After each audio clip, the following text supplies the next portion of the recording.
더불어민주당 돈봉투 의혹과 관련해서 의혹의 가장 정점에 있는 인물 송영길 전 민주당 대표가 오늘 검찰에 두 번째 일방 출석을 했습니다. 오늘 서초동 서울중앙지검 앞이 좀 시끄러웠습니다. 영상으로 확인해 보시죠.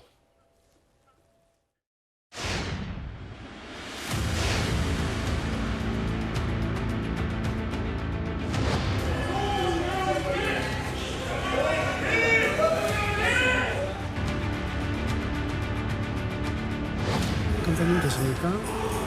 송영길 변호사인데요. 네, 만약에 대표님이 직접 만약에 면담이 어렵다면 변호사라도 검사님 될 수 있는지 싶어서. 변호사 면담도 안 되고.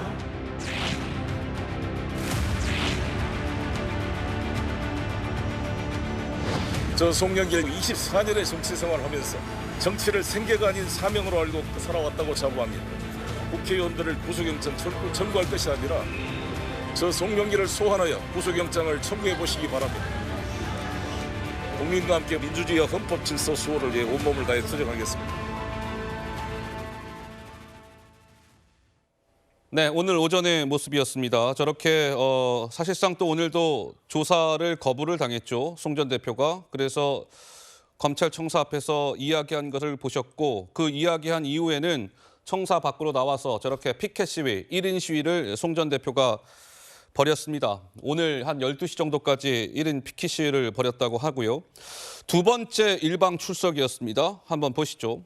기억을 상기해 보시면 2021년 4월에 돈봉투가 뿌려진 것 아니냐 검찰은 이렇게 보고 있고 5월 2일 날 송영길 대표가 대표로 선출이 됐고 올해 4월 24일에 프랑스에서 돌아왔고 그 다음 날 민주당을 탈당했죠. 그리고 지난달 2일 그러니까 5월 2일 날 송 전 대표가 오늘처럼 1차로 그때 검찰에 일방 출석을 했습니다. 검찰은 기다리시라니까요. 때 되면 부릅니다. 그래서 조사가 무산됐고 오늘 마찬가지로 검찰이 부르지 않았는데 송 전 대표가 일방적으로 또 출석을 했습니다. 역시 조사 불발됐죠. 보신 바와 같이 1인 피켓 시위까지 벌였습니다.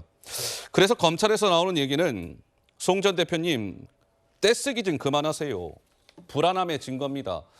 범죄 혐의에 대한 조사 준비 등 나름의 준비가 끝나야 부르는 것 아니겠습니까? 피의자가 언제 어떻게 불러서 조사해달라는 경우는 내가 검찰에 몸담고 있으면서 처음 봅니다. 김수경 교수님은 여러 번 보셨습니까? 진짜 웃으면 안 되는데 조금 웃음이 나와요. 그러니까 올 필요 없다라고 하는데 자꾸 나타나는 거잖아요. 그리고 이미 입장문이 있더라고요. 그러니까 만날 것이라는 예상을 했으면 입장문이 없어야 되는데 네. 이미 안 만나줄 걸 예상하고 입장문을 안주문에서 꺼내가지고 읽는 것 자체가 좀 웃겼어요. 좀 코미디 같았어요. 이거 너무 쇼다라는 게 좀 드러나는 어떤 그런 모양새였다는 생각이 들고 일단 검찰은 한 번도 파리에서 송 대표한테 들어오라고 한 적이 없습니다. 누가 들어오라고 했냐면 이재명 대표가 조속히 귀국하라고 했거든요. 아, 이 대표가요? 그리고 이 수사 역시도 이재명 대표가 검찰의 수사를 빨리 해달라고 했어요. 그러니까 사실 저 1인 시위는 검찰 앞에 가서 하는 게 아니고 민주당사 앞에 가서 해야 돼요. 검찰이 지금 나를 이렇게 탄압하고 있는데 왜 민주당에서는 민주당 대표가 나를 수사하라고 검찰에 시켰냐. 그게 잘못됐다라고 그 1인 시위는 사실은 민주당사에 가서 해야 되는데 이 모든 게 너무 약간 좀 코미디 같다는 생각이 들고 얼마 전에는 또 강원도에 갔다 오시면서 SNS에 사진을 찍어가지고 검찰이 나를 부르지 않아서 네. 강원도에 갔다라고 했거든요. 나 검찰이 안 불러서 강원도 왔어요. 이 이렇게. 두 가지 사건이 도대체 무슨 상관인지는 모르겠어요. 검찰이 안 불러서 지금 모든 자신의 행위가 다 검찰이 안 불러서라고 이제 말씀을 하시는데 네. 검찰이 아직 준비가 안 됐대요. 그러니까 좀 기다리시고 때가 되면 불렀을 때 그때 모든 것을 소상히 밝히시면 본인이 주장하는 것처럼 결백을 주장할 수 있지 않겠습니까? 그런 생각이 듭니다. 송 전 대표를 향해서 2차 오늘 이제 일방 출석이 있었고 사실상 이제 검찰청사에서 검찰로부터 송 전 대표가 문전박대를 당한 것인데 이를 두고 송 전 대표님 쇼하지 마세요. 이런 목소리가 민주당 내에서조차 나왔습니다. 한번 들어보실까요? 또 한 번 쇼를 하는 거죠. 또 한번 일단 쇼다. 구속영장 신청이 될 것에 대비해가지고 내가 도주 우려가 없다. 두 번이나 자진 출석했다라는 것을 이제 보여주기 시작한 거고 예. 제가 볼 때는 윤관석하고 이성만 만약에 구속이 된다면 아마도 송영길 대표한테 가는 이제 길이 열리는 건데 가장 큰 수혜자니까 송영길 대표가 그걸 아는 거죠. 수사기관이 주체인데 수사기관이 수사가 안 됐다고 하는데 자꾸 뭐 나를 수사해라, 나를 뭐 구속시켜라라고 하는 건 국민적 상식이나 정서에 비춰보면 쇼로 비친다. 오히려 역작용이 클 거라고 생각됩니다. 네, 조정원 의원님. 예, 아마 송영길 전 대표는 오늘 이렇게 검찰 출석을 하심으로써 정치뿐만 아니라 대한민국 뉴스의 일면을 아마 장식하고 싶으셨을 것 같은데 아마 그게 안 되신 것 같아요.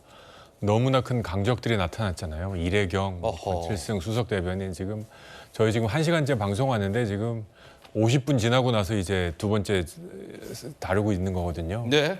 그만큼 민주당 내 강적이 많다. 저는 한때 전 송영길 의원에 대해서 호감도 갖고 존경했던 선배로서 네. 굳이 후배가 한마디 드리면 지금은 침묵이 금인 것 같습니다. 침묵의 금이다. 네, 조급해하는 모습 보이시기보다 자숙하는 모습을 보이는 게 낫다. 그리고 굳이 한마디 드린다면 그래도 이재명 대표보단 나은 것 같다. 이재명 대표는 주위 사람들이 죽어나가도 모른다. 이걸 일관하는데 그래도 송영길 전 대표는 나를 쳐라 뭐 이렇게까지 나오고 있는 거지 않습니까? 그것이 비록 쇼의 성격에 강한 것을 많은 국민이 느끼고 있다 하더라도 그래서 저는 지금은 침묵이 금인데 자꾸 저렇게 오버 액션해서 지금 뉴스도 안 되고 오히려 더 과거에 정말 큰 정치인으로 부상하려고 했던 송영길 전 대표의 정치적 자산을 다 지금 깎아먹고 있는 행위들이다. 그래서 안타까운 마음입니다. 알겠습니다. 송영길 전 대표 얘기까지 짚어봤습니다.